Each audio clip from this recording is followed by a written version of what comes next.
인간은 아무것도 없는 순간을 견디지 못합니다.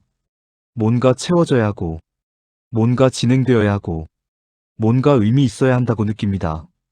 그래서 나는 오늘 이 자리에서 여러분과 함께 그 무언가를 원하는 마음에 대해 이야기해 보려 합니다. 나는 누구냐고요? 나 오래전에 살았던 사람입니다. 아주 오래전, 그 시절에도 인간은 지금과 크게 다르지 않았습니다. 더 가지려 하고, 더 높아지려 하고, 더 오래 살려 했습니다. 나는 그 모습을 바라보면서 오랜 시간 동안 생각했습니다. 생각하고, 또 생각하고, 또 생각했습니다. 그리고 마침내 한 권의 책을 썼습니다. 그 책의 이름은 도덕경이라 불립니다. 5천자도 채 되지 않는 짧은 글이었습니다. 하지만 그 짧은 글 속에 내가 평생 깨달은 것들을 모두 담으려 했습니다. 오늘 이 자리에서 나는 여러분에게 그 이야기를 하려 합니다. 어렵지 않습니다. 복잡하지도 않습니다. 다만 솔직한 이야기입니다. 나는 노자입니다. 인간은 참으로 이상한 존재입니다. 이미 많은 것을 가지고 있으면서도 항상 부족하다고 느낍니다. 집이 있어도 더 큰 집을 원하고, 차가 있어도 더 좋은 차를 원하고, 돈이 있어도 더 많은 돈을 원합니다. 나는 오래전에 이 모습을 보면서 한 가지 사실을 깨달았습니다. 인간은 가지지 못해서 괴로운 것이 아니라 더 가지고 싶어서 괴롭다는 사실입니다. 이것이 무슨 뜻인지 한 이야기로 설명해 드리겠습니다. 어떤 사람이 작은 집에서 살고 있었습니다. 그 집은 비가 새지도 않았고 바람도 막아주었습니다. 봄이면 마당에 꽃이 피었고 여름이면 처마 밑에 제비가 날아들었습니다. 가을이면 텃밭에서 호박이 익었고 겨울이면 아궁이 불이 따뜻하게 타올랐습니다. 그 사람은 그 집에서 오래도록 행복하게 살았습니다. 그러던 어느 날 옆집 사람이 더 큰 집을 짓기 시작했습니다. 기둥이 올라가고 지붕이 얹히고 커다란 대문이 세워졌습니다. 그 순간부터 그 사람의 마음이 불편해지기 시작했습니다. 집이 작아진 것이 아닙니다. 욕심이 커진 것입니다. 전날까지만 해도 충분했던 집이 갑자기 부족하게 느껴졌습니다. 전날까지만 해도 아름다웠던 마당이 갑자기 초라하게 보였습니다. 무엇이 달라졌을까요? 집이 달라진 것이 아닙니다. 마음이 달라진 것입니다. 인간의 불행은 대부분 이런 식으로 시작됩니다. 무언가를 잃어서 불행해지는 경우도 있지만 대부분은 남의 것을 보는 순간 불행이 시작됩니다. 이것을 나는 비교의 독이라고 불렀습니다. 비교는 만족을 죽이는 독입니다. 충분한 것을 부족하게 만들고 아름다운 것을 초라하게 만들고 행복한 삶을 불행한 삶으로 뒤바꾸는 보이지 않는 독입니다. 그런데 더 놀라운 사실이 있습니다. 그 독을 인간은 스스로 마신다는 것입니다. 아무도 강요하지 않았습니다. 그저 옆을 바라본 것뿐인데 그 순간부터 독이 퍼지기 시작합니다. 나는 이 사실이 참으로 안타까웠습니다. 나는 이런 말을 했습니다. 지족자부, 만족을 아는 사람은 진정한 부자다. 세상에는 큰 부자가 많습니다. 곳간이 넘치고 논밭이 들판을 가득 채우고 하인이 수십 명인 사람들이 있습니다. 하지만 그들이 모두 행복한 것은 아닙니다. 왜냐하면 욕심이 많은 사람은 항상 부족함을 느끼기 때문입니다. 10섬의 쌀을 가진 사람은 20섬을 원합니다. 20섬을 가진 사람은 100섬을 원합니다. 100섬을 가진 사람은 1000섬을 원합니다. 욕심에는 끝이 없습니다. 이것은 마치 구멍 뚫린 항아리와 같습니다. 아무리 물을 부어도 항아리는 채워지지 않습니다. 욕심이 많은 사람의 마음이 꼭 그렇습니다. 아무리 채워도 항상 비어 있습니다. 그래서 나는 이렇게 말했습니다. 욕심이 많을수록 마음은 더 가난해진다. 여러분, 이 말을 처음 들으면 이상하게 들릴 수 있습니다. 많이 가지면 부자 아닌가요? 더 많이 가지면 더 부자 아닌가요? 하지만 생각해 보십시오. 평생 남과 비교하며 항상 부족하다고 느끼는 사람이 과연 부자입니까? 작은 것에도 기뻐하고 지금 가진 것으로도 충분하다고 느끼는 사람이 더 가난한 것입니까? 내가 살던 시절에 한 상인이 있었습니다. 그 상인은 젊은 시절부터 부지런하게 일해서 많은 재물을 모았습니다. 마흔이 되었을 때 그는 이미 마을에서 제일 가는 부자였습니다. 하지만 쉬지 않았습니다. 쉰이 되었을 때 그 고을에서 제일 가는 부자가 되었습니다. 하지만 또 쉬지 않았습니다. 예순이 되었을 때 온 나라에 이름이 알려진 대상인이 되었습니다. 그때 어떤 나그네가 그에게 물었습니다. 이제 충분하지 않습니까? 이 정도면 행복하지 않습니까? 상인은 잠시 생각하다가 고개를 저었습니다. 아직 멀었습니다. 이웃나라에 나보다 더 큰 부자가 있다 합니다. 그 상인은 결국 평생 동안 행복하다는 말을 한 번도 하지 못했습니다. 죽는 날까지도 더 모아야 한다고 생각했습니다. 그 상인은 부자였습니까? 아니면 가난한 사람이었습니까? 나는 그 상인이 세상에서 가장 가난한 사람이었다고 생각합니다. 평생을 부족함 속에서 살았으니까요. 진짜 부자는 많이 가진 사람이 아니라 지금 가진 것으로도 충분하다고 느끼는 사람입니다. 내가 평생 말한 것은 사실 딱 한 가지입니다. 그것은 도입니다. 도란 무엇이냐고요? 이것이 참 어렵습니다.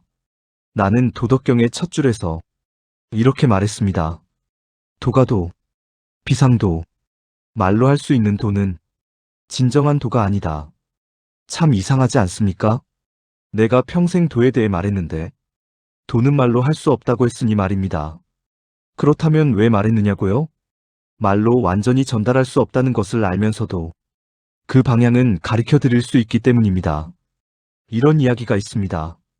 어떤 아이가 달을 보고 싶다고 했습니다. 달이 너무 높아서 아이의 눈에는 보이지 않았습니다. 아버지가 손가락으로 달이 있는 방향을 가리켰습니다. 아이는 달을 보았습니다. 그런데 아이가 아버지의 손가락에 대해 묻기 시작했습니다. 손가락이 길어요? 손가락이 두껍나요? 손가락 끝이 무엇으로 되어 있어요? 손가락은 달이 아닙니다. 손가락은 그저 방향을 가리킬 뿐입니다. 내가 말하는 도도 그렇습니다. 내 말은 손가락입니다. 여러분이 보아야 할 것은 그 손가락 너머에 있는 달입니다. 그렇다면 도는 어디에 있을까요? 도는 멀리 있지 않습니다. 도는 물속에 있습니다. 도는 바람 속에 있습니다. 도는 씨앗이 싹을 틔우는 속에 있습니다. 도는 강물이 낮은 곳을 향해 흐르는 속에 있습니다. 도는 아이가 태어나서 울음을 터뜨리는 속에 있습니다. 도는 노인이 고요히 눈을 감는 속에 있습니다. 한마디로 말하면 도는 자연입니다. 억지로 꾸미지 않는 것, 무리하게 밀어붙이지 않는 것, 있는 그대로 흐르게 두는 것, 그것이 도입니다. 인간의 괴로움은 대부분 이 도에서 벗어날 때 시작됩니다. 자연의 흐름을 거스르려 할 때, 억지로 무언가를 붙잡으려 할 때, 있는 그대로를 받아들이지 못할 때, 그 순간부터 고통이 시작됩니다. 나는 평생 동안 물을 가장 좋아했습니다. 상선약수, 가장 높은 선은 물과 같다. 물은 참으로 신기한 존재입니다. 물은 다투지 않습니다. 누군가가 자리를 차지하면 물은 피켜납니다. 아무도 원하지 않는 낮은 곳으로 스스로 내려갑니다. 그러면서도 이 세상에서 가장 부드럽고 이 세상에서 가장 강합니다. 물은 돌을 뚫습니다. 하지만 단번에 뚫지 않습니다. 한 방울씩, 한 방울씩 쉬지 않고 떨어지다 보면 결국 단단한 돌에도 구멍이 뚫립니다. 물은 산을 깎습니다. 하지만 단번에 깎지 않습니다. 수백 년, 수천 년, 쉬지 않고 흐르다 보면 결국 거대한 산도 깎여서 모래가 됩니다. 이것이 물의 힘입니다. 부드럽지만 강한 힘, 다투지 않지만 이기는 힘, 낮은 곳에 있지만 결국 바다로 가는 힘. 인간도 이렇게 살 수 있다면 얼마나 좋을까요? 나는 한 제자에게 이런 이야기를 했습니다. 바위와 물이 있었습니다. 바위는 자랑스러웠습니다. 나는 크고 단단하다. 세상의 어떤 것도 나를 이기지 못한다. 물은 그저 조용히 흘렀습니다. 100년이 지났습니다. 바위는 작아졌습니다. 물은 더 깊어졌습니다. 1000년이 지났습니다. 바위는 사라졌습니다. 물은 여전히 흘렀습니다. 우리는 살면서 바위처럼 살고 싶어 합니다. 단단하게, 흔들리지 않게, 아무것도 이기지 못하게. 하지만 생각해 보십시오. 바위는 결국 사라졌습니다. 물은 여전히 흐릅니다. 물처럼 산다는 것은 약하게 산다는 것이 아닙니다. 물처럼 산다는 것은 부드럽게, 유연하게, 그러나 끊임없이 산다는 것입니다. 때로는 굽어 흐르고, 때로는 돌아가고, 때로는 잠시 고였다가, 때로는 폭포처럼 떨어지지만, 결국은 나아갑니다. 물이 그러하듯, 인생도 그렇습니다. 사람은 욕심을 가지는 순간, 마음이 무거워집니다. 왜냐하면, 욕심에는 항상 걱정이 따라오기 때문입니다. 더 가져야 한다는 걱정, 잃을지도 모른다는 걱정, 남에게 뺏길지도 모른다는 걱정. 그래서 욕심이 많은 사람은 항상 긴장합니다. 자도 편히 자지 못하고, 먹어도 맛을 모르고, 쉬어도 몸이 쉬지 않습니다. 이것이 욕심이 가져오는 대가입니다.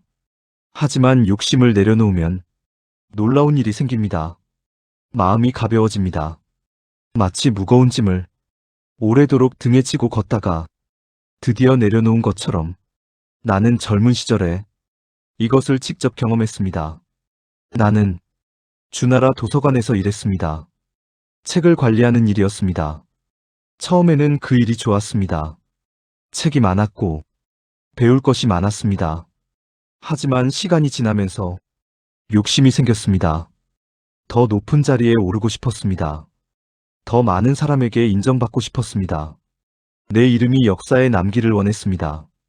그런데 이상한 일이 생겼습니다.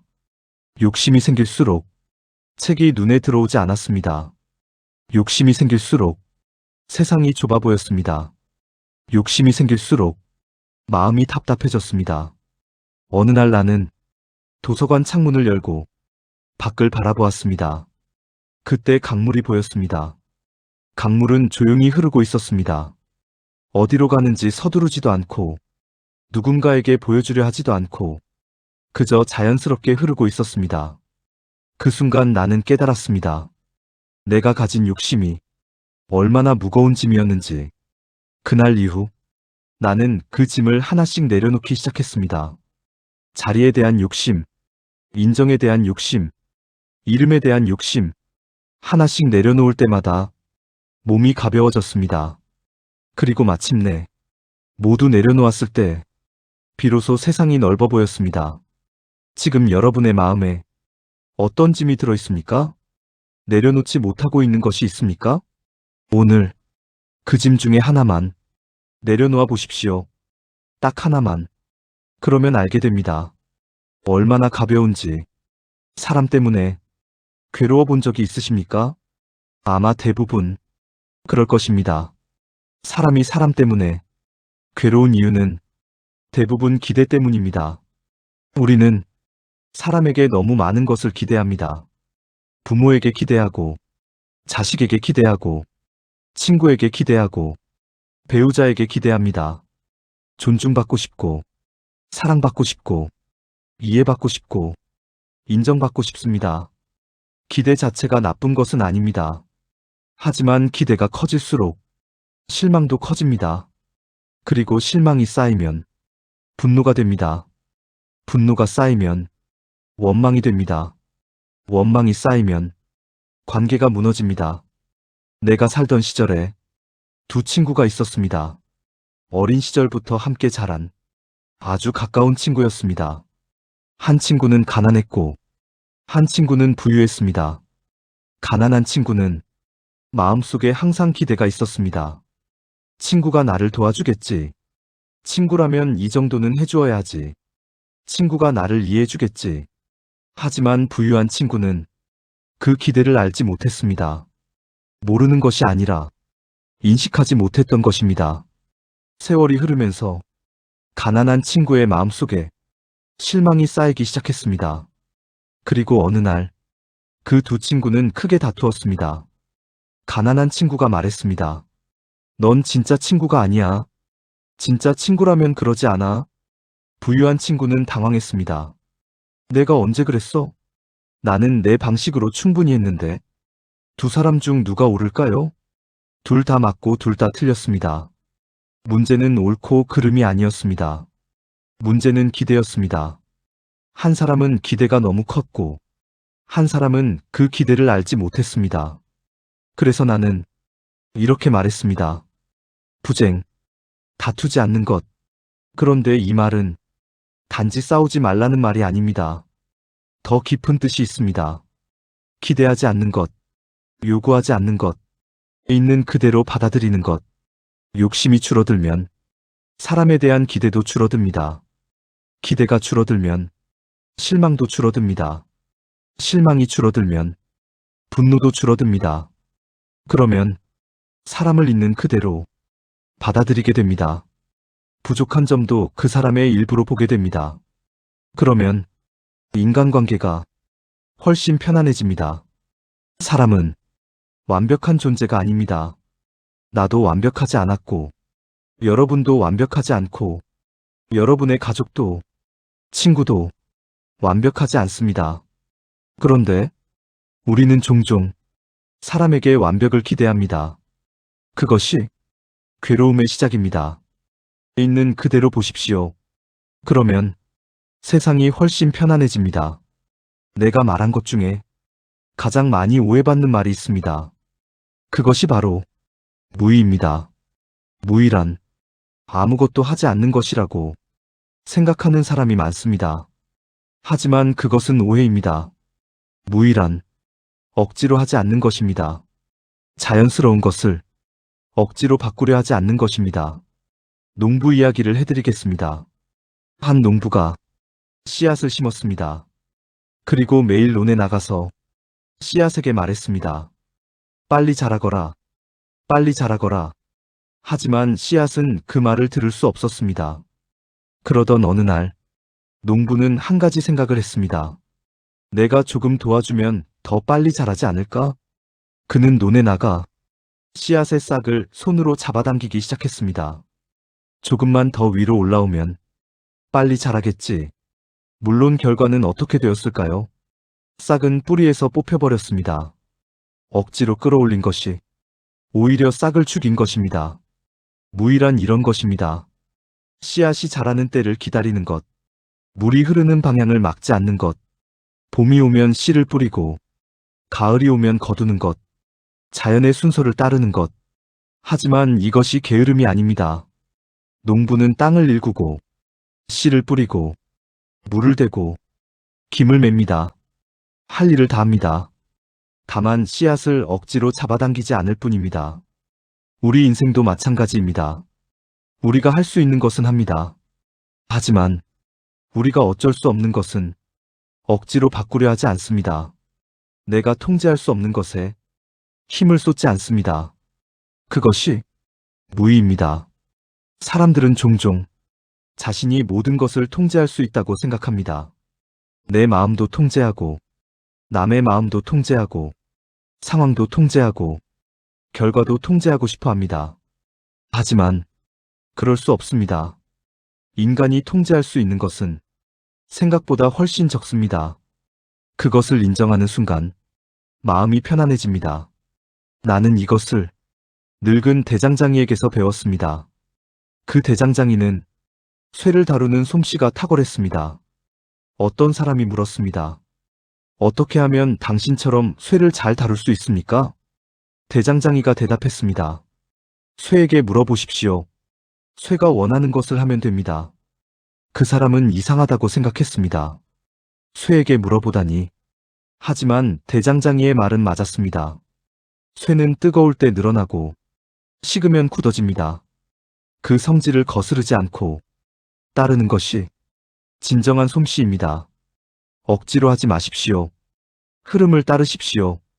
그러면 되는 일은 되고 안 되는 일은 자연스럽게 사라집니다.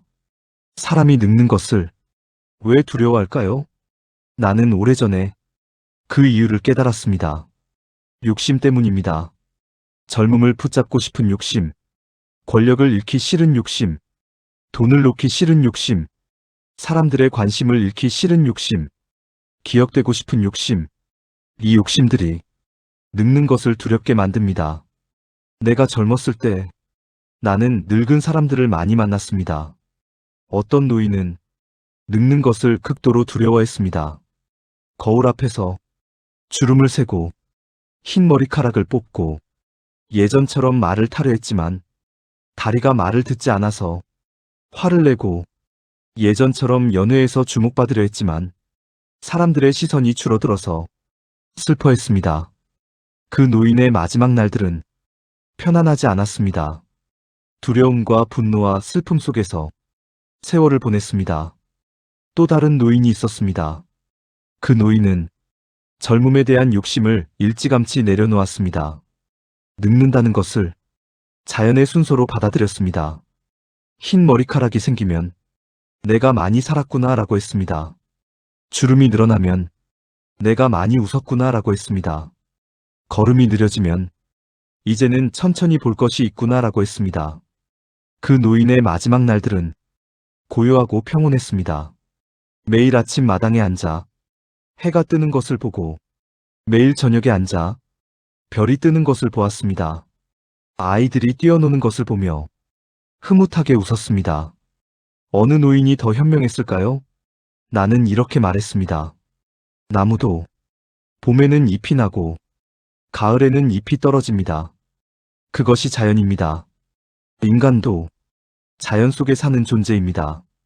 봄이 있으면 가을도 있고 젊음이 있으면 늙음도 있고 삶이 있으면 죽음도 있습니다. 이것을 거스르려 하는 것이 오히려 괴로움을 만듭니다. 자연을 따르는 사람은 결코 무너지지 않습니다. 왜냐하면 자연의 흐름 속에서 살기 때문에 파도가 와도 휩쓸리지 않습니다. 파도 자체가 되기 때문입니다. 늙음을 두려워하지 마십시오. 늙음은 삶이 깊어지는 것입니다. 나무의 나이테가 세월과 함께 깊어지듯 사람의 삶도 나이가 들수록 깊어집니다. 그 깊음을 두려움으로 볼 것이 아니라 자랑으로 보십시오. 이 의자를 보십시오. 이 의자에서 쓸모 있는 것은 무엇입니까? 나무입니까? 나무는 의자를 이루는 것이지만 정작 쓸모 있는 것은 앉을 수 있는 빈 공간입니다. 의자에 앉을 수 없다면 아무리 좋은 나무로 만들어도 그것은 그냥 나무 덩어리일 뿐입니다. 마찬가지로 그릇을 생각해 보십시오. 그릇에서 쓸모 있는 것은 무엇입니까? 도자기입니까? 아닙니다. 안이 비어 있어서 물을 담을 수 있는 것이 쓸모입니다. 꽉 찬 그릇에는 아무것도 담을 수 없습니다. 이것이 바로 허의 가치입니다. 비어있음의 가치. 인간의 마음도 그렇습니다. 욕심으로 가득 찬 마음에는 새로운 것이 들어올 수 없습니다. 지혜가 들어오려 해도 자리가 없습니다. 기쁨이 들어오려 해도 자리가 없습니다. 진정한 사랑이 들어오려 해도 자리가 없습니다. 마음을 비워야 좋은 것들이 들어올 수 있습니다. 이것이 역설입니다. 비워야 채울 수 있습니다. 내려놓아야 얻을 수 있습니다. 약해 보여야 강해집니다. 나는 한 학자를 만난 적이 있습니다. 그 학자는 아는 것이 너무 많았습니다. 나는 그와 대화를 나누려 했는데 그는 내 말을 들을 새도 없이 자신이 아는 것을 쏟아냈습니다. 내가 한마디를 하면 그는 10마디로 받았습니다. 나는 그에게 차를 대접했습니다. 찻잔에 차를 가득 따랐습니다. 그리고 계속 따랐습니다. 차가 넘쳐 흘렀습니다. 학자가 말했습니다. 넘치고 있지 않습니까? 나는 말했습니다. 당신의 마음도 그렇습니다. 이미 가득 찼으니 내가 무엇을 드릴 수 있겠습니까? 학자는 한동안 아무 말도 하지 못했습니다. 비워야 합니다. 마음을 비워야 세상이 들어옵니다. 지식을 내려놓아야 지혜가 찾아옵니다. 고집을 내려놓아야 진실이 보입니다. 비어있음은 부족한 것이 아닙니다. 비어있음은 가능성입니다. 무엇이든 담을 수 있는 열린 공간입니다. 인생에서 가장 평온한 순간은 언제일까요? 더 많이 가졌을 때일까요? 더 높은 자리에 올랐을 때일까요? 더 많은 사람에게 인정받았을 때일까요? 아닙니다. 더 이상 부족하다고 느끼지 않을 때입니다. 나는 이렇게 말했습니다. 지족자상족, 만족을 아는 사람은 항상 만족한다. 이 말은 단순한 말이 아닙니다. 이것은 인생을 편안하게 살아가는 가장 깊은 지혜입니다. 만족은 조건이 아닙니다. 많은 사람들이 조건이 갖춰지면 만족하겠다고 합니다. 집이 생기면 만족하겠다. 결혼하면 만족하겠다. 아이가 생기면 만족하겠다. 돈을 모으면 만족하겠다. 건강이 회복되면 만족하겠다. 하지만 그 조건이 갖춰지면 새로운 조건이 생깁니다. 집이 생기면 더 큰 집을 원합니다. 결혼하면 더 잘 맞는 사람을 원합니다. 아이가 생기면 아이가 더 잘 되길 원합니다. 만족은 조건이 갖춰진 다음에 오는 것이 아닙니다. 만족은 지금 이 순간을 있는 그대로 받아들이는 것입니다. 내가 아는 어떤 여인이 있었습니다. 그 여인은 아주 가난하게 살았습니다. 남편은 일찍 세상을 떠났고 아이들은 셋이었습니다. 가진 것은 작은 집 하나와 텃밭 조각 하나뿐이었습니다. 어떤 사람이 그녀에게 물었습니다. 어려운 일이 참 많겠소. 힘들지 않습니까? 그 여인이 대답했습니다. 아이들이 건강하고 텃밭에 채소가 자라고 오늘 저녁 밥을 지을 수 있으니 그것으로 충분합니다. 나는 그 이야기를 전해 들으면서 오래도록 그 여인을 생각했습니다. 그 여인이 가장 어리석은 사람이었을까요? 아니면 가장 지혜로운 사람이었을까요? 나는 그 여인이 세상에서 가장 부유한 사람이라고 생각했습니다. 가진 것은 적었지만 부족함을 느끼지 않았으니까요. 그것이 진정한 부입니다. 오늘 저녁 집에 돌아가시면 한 번만 생각해 보십시오. 지금 내게 있는 것이 얼마나 되는지. 지붕이 있습니까? 오늘 밥을 먹었습니까? 숨을 쉬고 있습니까? 눈으로 세상을 볼 수 있습니까? 그렇다면 이미 충분히 많이 가진 것입니다. 그것만으로도 인생은 살만한 것입니다. 세상 사람들은 강한 것을 좋아합니다. 강한 군대, 강한 권력, 강한 말, 강한 의지. 하지만 나는 평생 부드러운 것을 이야기했습니다. 왜냐하면 결국 이기는 것은 항상 부드러운 것이기 때문입니다. 겨울 폭풍이 불면 어떤 나무가 살아남을까요? 굵고 단단한 나무일까요? 아니면 가늘고 유연한 나무일까요? 굵고 단단한 나무는 바람에 꺾입니다. 하지만 가늘고 유연한 나무는 바람에 휘었다가 바람이 지나가면 다시 일어납니다. 유연함이 단단함을 이깁니다. 부드러움이 강함을 이깁니다. 나는 이것을 인생에서 가장 중요한 가르침 중 하나로 생각했습니다. 인간관계도 마찬가지입니다. 강하게 밀어붙이는 사람이 있습니다. 자신의 뜻을 관철시키기 위해 고집을 세우고 상대를 압박하고 강압적으로 밀어붙입니다. 그 사람은 이긴 것처럼 보입니다. 하지만 실제로는 잃습니다.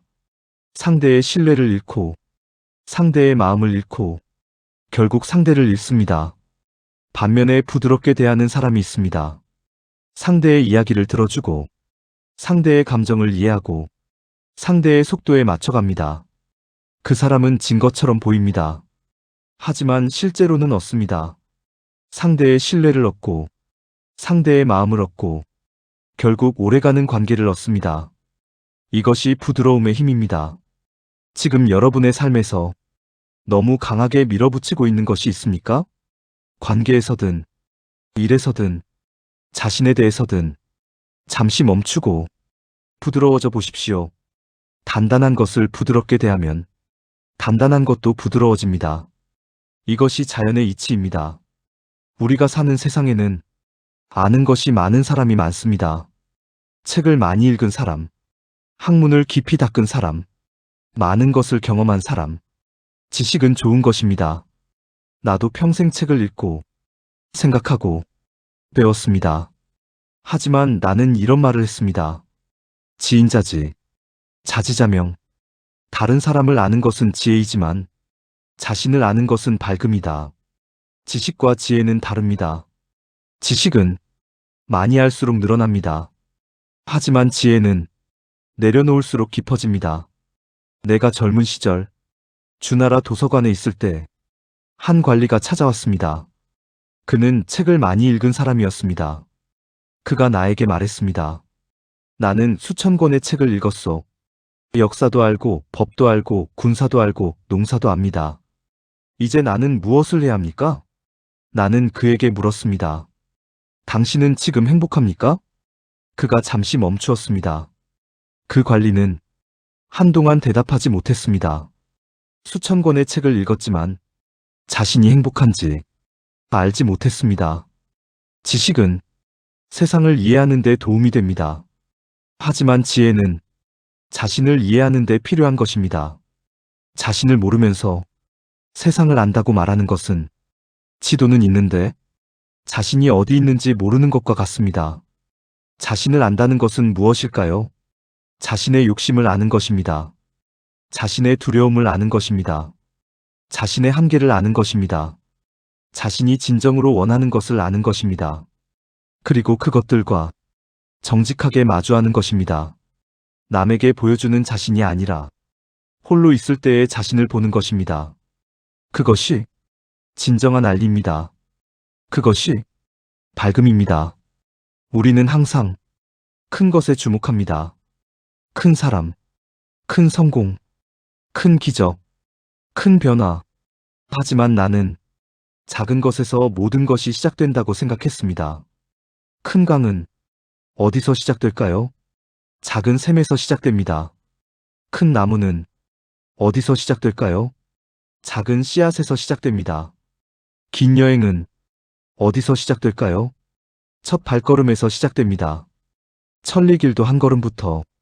이것이 내가 가장 좋아하는 말 중 하나입니다. 우리는 종종 큰 변화만을 기다립니다. 언젠가 큰 기회가 오면 달라질 거야. 언젠가 좋은 사람을 만나면 달라질 거야.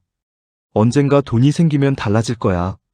하지만 그 언젠가는 오지 않는 경우가 많습니다.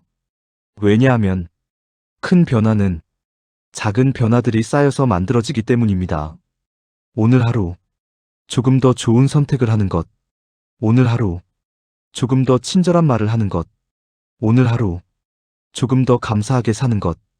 이 작은 것들이 쌓이면 결국 인생이 바뀝니다. 나는 이것을 물방울에서 배웠습니다.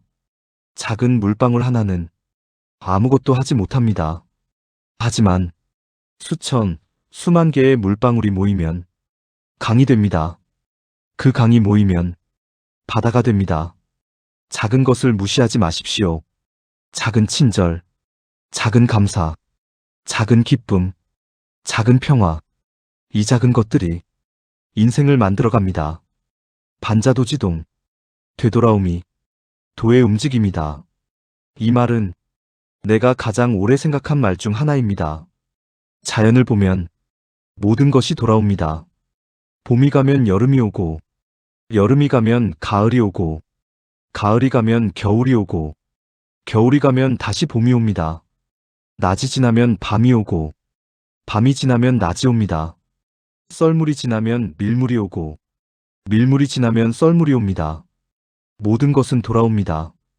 그렇다면 인간의 인생도 마찬가지입니다. 기쁨이 있으면 슬픔이 오고, 슬픔이 있으면 기쁨이 옵니다. 성공이 있으면 실패가 오고, 실패가 있으면 성공이 옵니다. 만남이 있으면 이별이 오고, 이별이 있으면 새로운 만남이 옵니다. 이것은 슬픈 말이 아닙니다. 이것은 위로의 말입니다. 지금 힘드십니까? 이것도 지나갑니다. 지금 슬프십니까? 이것도 지나갑니다. 지금 외로우십니까? 이것도 지나갑니다. 하지만 반대도 맞습니다. 지금 기쁘십니까? 이것도 지나갑니다. 그렇다면 지금 이 순간의 기쁨을 충분히 누리십시오. 지금 이 순간의 행복을 충분히 느끼십시오. 모든 것이 지나가기 때문에 모든 것은 소중합니다.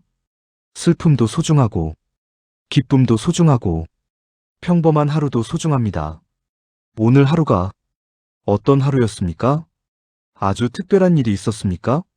아마 그렇지 않을 수도 있습니다. 평범한 하루였을 수도 있습니다. 하지만 그 평범한 하루가 사실은 얼마나 특별한지 나중에서야 알게 될 때가 있습니다. 지나가고 나서야 지금 이 순간을 소중히 여기십시오. 지금 이 순간 숨을 쉬고 있다는 것, 지금 이 순간 이 자리에 있다는 것, 지금 이 순간 살아있다는 것, 그것이 가장 큰 기적입니다. 인생을 오래 살다 보면 결국 한 가지 사실을 깨닫게 됩니다. 우리가 평생 쫓아다녔던 많은 것들이 사실은 그렇게 중요하지 않았다는 사실입니다. 나도 그랬습니다. 젊은 시절에는 인정받고 싶었습니다. 중년에는 이름을 남기고 싶었습니다. 노년에는 그 모든 것이 얼마나 가벼운 것인지를 알았습니다. 돈보다 중요한 것이 있었고, 명예보다 중요한 것이 있었고, 경쟁보다 중요한 것이 있었습니다. 그것은 평온한 마음입니다. 아무것도 없어도 마음이 평온한 사람, 남들이 알아주지 않아도 마음이 평온한 사람, 나이가 들어가도 마음이 평온한 사람, 그 사람이 진정으로 잘 사는 사람입니다. 나는 책을 한 권 썼습니다. 도덕경 5천자도 채 안 되는 짧은 글이었습니다. 그 글을 쓴 것은 무언가를 남기고 싶어서가 아니었습니다. 내가 오래 생각하고 깨달은 것을 다음 사람들에게 전하고 싶어서였습니다. 살다 보면 길을 잃을 때가 있습니다. 그때 내 글이 작은 방향표가 되기를 바랐습니다. 달을 가리키는 손가락 하나가 되기를. 오늘 이 자리에서도 나는 같은 마음입니다. 내 이야기가 여러분에게 거창한 가르침이 되기를 바라지 않습니다. 그저 오늘 저녁 집에 돌아가시는 길에 잠깐 하늘을 한번 올려다보게 된다면, 잠깐 숨을 한번 깊게 쉬게 된다면, 잠깐 지금 이 순간이 괜찮다는 생각이 든다면 그것으로 충분합니다. 나는 여러분에게 마지막으로 한 가지 말을 남기고 싶습니다. 욕심을 조금 내려놓으십시오. 그러면 세상이 훨씬 넓어 보일 것입니다. 부드럽게 사십시오. 그러면 결국 오래 갈 것입니다. 지금 가진 것을 보십시오.